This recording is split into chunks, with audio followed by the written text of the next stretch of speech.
Andrew Zow joining us right here on The Game as we throw back to a quarterback at the University of Alabama. Andrew, I know what you're up to, but I'd love for you to tell the audience everything that Andrew Zow is doing right now. I'm sure you're staying very, very busy with the coaching business. Yes, very, very busy. I'm head football coach at Calera High School. Also still running Andrew Zow and Associates, which is downtown, going on 15 years, I believe, of owning it. And I got a kid actually down in Tuscaloosa. He's studying to be a doctor and majoring in Spanish. 2 other kids who are in track and soccer. So with football, kids, and business and all this, it's busy. But right now, just finished up a team. Our Calera football team and cheerleaders had a golf tournament today, so just finishing that up. So we're busy. Andrew Jr., which is the little guy that was running around here when you were playing quarterback, he's already back at the University of Alabama. That makes me feel old. Oh, you feel old, man. I tell you, he's down there now. He just finished his freshman year, so he's running around there, and actually he's back home eating up all the groceries. So I got you. But it's been great to have him back down there and him sort of walk the same roads and sidewalks I walked on. Andrew, when you're sitting around sharing stories about Alabama football in your playing days, well, what is that favorite story, that go-to story that you like to share with your team there, or maybe Andrew Jr., or just sitting around talking Alabama football with your friends? Yeah, I think that the biggest thing is all the things that you heard from coaches or moments in a game, different type of games, or I think the whole thing. I think just the whole experience of being a college student was great. So I always share. It may be, when I was, you go to the Ferguson Center, and which we call the Ferg, and which I can't find anymore now. So, and then I tell you that the biggest thing is going back to 2001, which is my senior year, and just going against Auburn my senior year. That was a great game for me, great comeback for my story. But moments like that, or was it my freshman year when, I was thrown into the Florida game and not knowing what I was doing, just going out there playing. But it was moments that we had throughout college that you can sit around and you can talk all day. And now I also have Antonio Langham coaching with me, and he has great stories as well. So, but any time at the capstone was great for us. Let me go back to that 2001. I mean, we all remember the play of you and Jason McCadley hooking up, and just the awesome victory on the Plains, number 2, but having a chance to beat Auburn. Did you know that? Because I'm trying to think. I mean, memory kind of goes together a little bit, but did you know that you were going to be the guy on that Saturday afternoon in Lee County? Well, I had a feeling. I know, the week before, 2 weeks before, actually the week before, Tyler had gotten hurt. So it was pretty much me, and at the time, the backup at that time would have been Jonathan Ritchie. But so it was either Tyler was going to limp through it, or it was going to be me, and then you had Jonathan. So we had 3 quarterbacks ready to go at that time.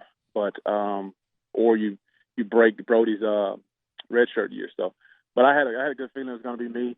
I prepared all week as a starter. I got all the number 1 reps. And when it came to it, it was, I was ready to go. It was a great game for us, and, we had a great day. Oh, it was an awesome day, man. It was awesome. I mean, it's I ran into Jason McCadley. He's studying to be a pharmacist, or maybe he's already a pharmacist. He is a pharmacist now. Okay. He was on his way. I know he had went back to school years ago, and he's working hard at it now. So out in Arizona, Arizona, him going back. Out in Arizona, we ran into him at the Tennessee-Alabama game a couple of years ago up in Really? Knoxville. Yeah. I just happened to, I said, "Are you Jason McCadley?" He said, "I sure am." Sure, yeah. So. He'll own that now. You recognize Jason, man. He's an old Oak Ridge, Tennessee boy. He was my roommate. He and Sean Bohannon. They were my roommates, and great guys. And Jason was, that play that Jason and I had, and that we had to go out and actually reenact that play for Daniel Moore out on the practice field. So we had to wear the same stuff we had on, and I had to act like I was getting chased and throwing it off balance. So it was a great play for us, though, and like I said, we had to go out and reenact that whole play for him. Hey, that was an awesome moment in Alabama football, and you think about the team chemistry you guys had back then with the players that you look at 98 when you arrived, 99 you guys won the SEC title, and Big Sam and Shaun Alexander. Oh, yeah. Wow, what a year that was. Unbelievable year. You had guys who were leading the team in ways that I haven't been around since. And then Shaun Alexander and Chris Samuel and Cornelius Griffin. I mean, those guys were unbelievable as far as leaders. We had Reggie Grimes and a couple other guys that I'm probably missing, but unbelievable leaders. And I think we believed in whatever they told us at the time, and so it was great. You guys need to have a reunion because that's we actually have. We've had a couple. I think. Well, let's see. It was maybe in 2009 we had one. So it was actually one. Sorry. So 2009 we had one. My events are running together. So sure. But no, definitely had a reunion and had everyone back, and then we started telling stories about Coach TJ, Terry Jones, who was our strength and conditioning coach, making us do some things that were unpleasant, but we all sit around and we would tell stories, man. That's when you get everyone together, that's when you get the stories. Stories you probably don't remember or you want to forget. Well, and no, I mean, I think it's fun to reflect on these memories. And, I was just thinking about leadership. Look at all the guys on that 99 team that is now high school coaches. And it's just the guys that I know. I know Chris is back up in Bethesda. Virginia. Yeah. Or is it he Virginia? Was in Virginia. Okay. I tell you what, and I'm not sure how many of us are high school coaches. I think, but I think I went down to the state playoffs this past year. We always have meetings, and I looked in the room, and there were at least 7 or 8 guys that were head football coaches in the room that played at the University of Alabama. So that was a great testament. I tell those guys if we all can make it back to the playoffs, I'd like to get a picture and sort of put that out there that, all of us guys who at least played at the university are, high school coaches and in the playoffs. So I thought that was good. So, but yeah, we got a lot of guys in the area. Some guys are in Tennessee, Georgia, Terry Jones Jr. He's the head coach over in Georgia. Kenny King. So Kenny King. Yes. Kenny King. There's quite a few guys that are just a part of the program or part of the school and that are still in it. Hey, we've been talking about running backs today and trying to just reflect on it. Help us appreciate Shaun Alexander.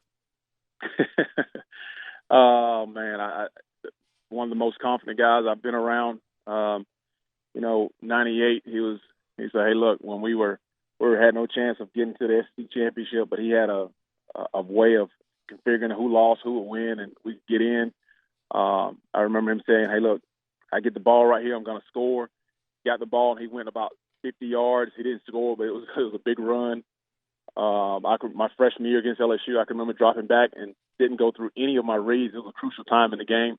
Didn't go through any of my reads and went straight to Shaun on a swing route, and he got the first down because, that's the confidence I had in him. And anytime you need a big play, definitely was going with Shaun behind Chris Samuels. So anytime we got an opportunity to let that guy get a chance to run the ball, throw it to him out of the backfield, his confidence, his leadership, his ability to get people to believe in themselves. Myself as a freshman, he told me, I'm not giving you a W on your name until you win a game. So it was like he would call me Andre Zow for the longest. So until I would get a W. Wow. Just stuff like that, man. He's very a good guy. And really just appreciating him is something that I've always done. And just when I was a freshman and he was my blanket when I needed him, he and Chris Samuels, but great guys. We're talking to Andrew Zow right now on a Throwback Thursday presented by Spiller Furniture and Mattress. Andrew Zow coaching at Calera High School, head coach there with Antonio Langham, one of his assistant coaches. Andrew, let me ask you, when you look at Nick Saban from a player perspective, but also a coaching perspective, how has he been so successful? Just staying the course, discipline. From a coaching standpoint, everyone's trying to do the same thing, and it's hard to. You've had coaches leave him and go and try to do the same thing, and it's tough too. Only ones I think that came close was Kirby, but what he's doing from a psyche standpoint, he's done an outstanding job of getting players to believe in team, believe in their own ability to get them where they want to go. and getting young men to believe that, and it's easy to say it, but to get them to go out and prepare and be consistent with it, and year in, year out, and having everyone buy into your program and buy into what you're telling them on a daily basis. That's something that every coach strives for, is to get the team to believe to a point where it's nothing else. It is strictly football. It's strictly getting stronger, getting better, and attention to detail. And the resources that he has, he says it and he expects someone to do it. And there's no gray area. It's black and white. You do it and you do it right. You do, and if you don't, I mean, you're going to get called out, and no one wants to get called out by Coach Saban. And from a player standpoint, I think he tells you honestly, look, you want to come here, you play, and if you're good enough, you're going to play and play well. And like I said, if Nick Saban was somewhere, my son was a defensive back or a defensive player, I send my son there regardless of where he is, because as a player, you want to go on. You want to be under someone who's proven winner. When I came to University of Alabama, I actually thought, in 5 years I should win a national championship. And now, he's making it almost routine, and he's spoiling everybody that's an Alabama fan of believing that. So as a player, I'm thinking, hey, I go there, I'm gonna win a national championship. So, Andrew, let me ask you, from a quarterback perspective, let's start with Jalen Hurts. Where would you like to see him maybe take those next couple of steps? I think, being honest with you, he's 19 years old. Guys won, unbelievable games for us. I think his next step is really whatever naturally it is. I think to improve possibly as a passer. A lot of people can throw it. And I think Jalen has a plenty strong enough arm. His arm is unbelievable. He does a great job of the ball, coming out. And it's just being able to get in a system where he's able to do a little bit more in the passing game. I think, at one point he was play action, throw it deep, and then take off. If you put him in a system where he can have where his reads, and he's coming off of those reads easily, I think he will thrive. I think the guy has all the talent in the world to play at a high level. I'm not sure what everyone's, the thing is, Jalen can't pass. He's not a pocket quarterback. He can't throw the deep ball. I mean, he can throw all of those passes, he make all those throws. My thing is he hadn't turned the ball over. And I think since Nick Saban's been there, all of his quarterbacks have done that. They haven't turned the ball over. They've protected the ball. And sometimes to a fault, Jalen has done that. But I think, the biggest thing for him right now is to continue to improve, progress as a passer. He and I have had, many conversations about it. And I'm looking forward to him really to continue that path this year. We're talking to Andrew Zow. Obviously, I'd love to hear your thoughts on Tua Tagovailoa, because that's all we kind of talk about here. Tua and Jalen, it seems to be the never-ending conversations, what people want to talk about it 100 days away from Alabama football. Yeah, I think Tua's did an outstanding job coming in and playing loose. A lot of backup quarterbacks can do that. I did the same thing when I came in and would replace a guy, and it's not a whole lot of pressure. I think the pressure is when you're the starter, and then everyone wants the next guy behind you to play.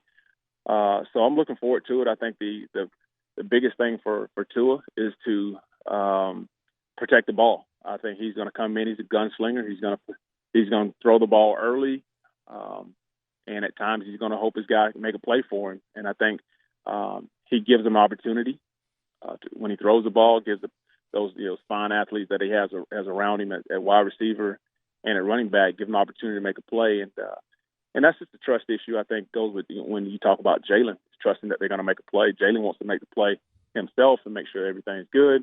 And I think Tua is just the opposite. He's going to give somebody an opportunity to go get the ball and throw it up. But does that play into the hands of, hey, Coach Saban wants the ball to be protected. He don't want to turn the ball over. Like I say, Tua, he may give you 6 touchdowns, which is great.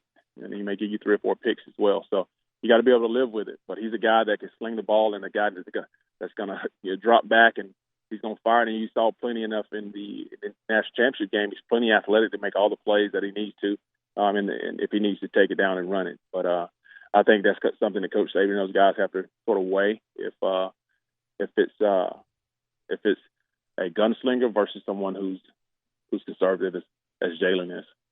Andrew, when you look at 4 coordinators, has that been unfair to Jalen? I mean, think about that as a quarterback. Oh, I think it is. When I was at Alabama, my first year I had Bruce Arians.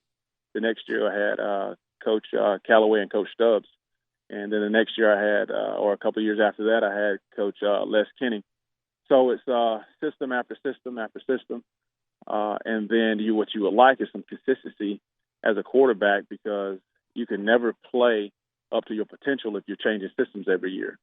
But I think what Coach Saban is doing this last time is really trying to bring guys in and keep those guys in that want to be there. And you just have to sort of keep the system the same, and that's play action a little bit and get the ball into those athletes around you, get the ball into their hands. So yes, it's tough if you're going to change coordinators year in and year out, because not only does the quarterback have to change, it's the verbiage and some of the lingo, man. It's that's the issue, and trying to remember all the plays and I may call that cover something else, but I believe Coach Saban does a great job of making sure he tries to keep the language the same, so it is easier for the quarterbacks and some of the offensive guys.